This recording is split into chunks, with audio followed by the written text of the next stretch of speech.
कि रास्ते में है जा बजाता आला हज़रत बोलेন ইয়া রাসূলুল্লাহ ইয়া হাবিবাল্লাহ কিয়ামতের কঠিন দিনে আপনি নবী যাওয়ার সময় আমি আহমদ রেজাকে একটু সঙ্গে নিয়ে যাবেন। আজীব মামলা।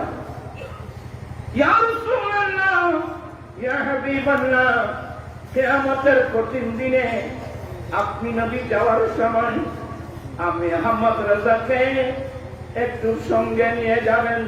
কেন তুমি একলা যেতে পারবে না? ইয়া রাসূলুল্লাহ আমি তো একটা অপরাধী। আমার ভাইরা আর হজরতের বক্তব্য ব্যক্তি তুমি বলে আসলে আমি তো অপরাধী, আমি অপরাধী, আমি একজন মুজরিম। আমাকে ধরে অ্যারেস্ট করে জেলখানায় দেওয়ার জন্য রাস্তার মোড়ে মোড়ে পুলিশ থানে ওয়ালে থানার পুলিশ বিড়িয়ার আমি রাস্তার মোড়ে মোড়ে হ্যান্ডকাপ নিয়ে দাঁড়িয়ে আছে। আমাকে মাত্রই আমাকে হ্যান্ডকাপ লাগিয়ে আমাকে জেলখানায় নিয়ে যাবে।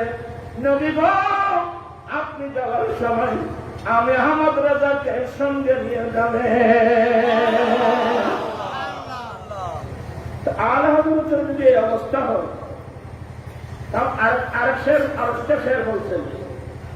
আলা হযরত বলেন এ আমার ভক্ত মুরিদ ভাই বন্ধু, হ্যাঁ এ আমার ভক্ত মুরিদ ভাই বন্ধু, আমি অপরাধী বলে, আমি মুজরিম বলে, আমি অপরাধী বলে তোমরা আমাকে জানাজার নামাজ ছাড়া ফেলে দিও না।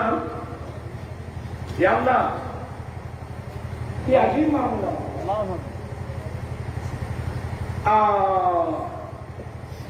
মুজরিম কোন শর্মা আহবাবি কফর ডাক দো। হ্যাঁ আমি আহমদ রেজা মুজরিম, আমি অপরাধী, আমি মুজরিম বলে তোমরা আমাকে খফন দিতে লজ্জাবোধ করবা না। এ আমার আহবাব বন্ধু, দোস্ত ভাই বন্ধু, তোমরা আমাকে দেখে আমি অপরাধী বলে তোমরা লজ্জাবোধ করো না, তোমরা কাফন দেখে দাও।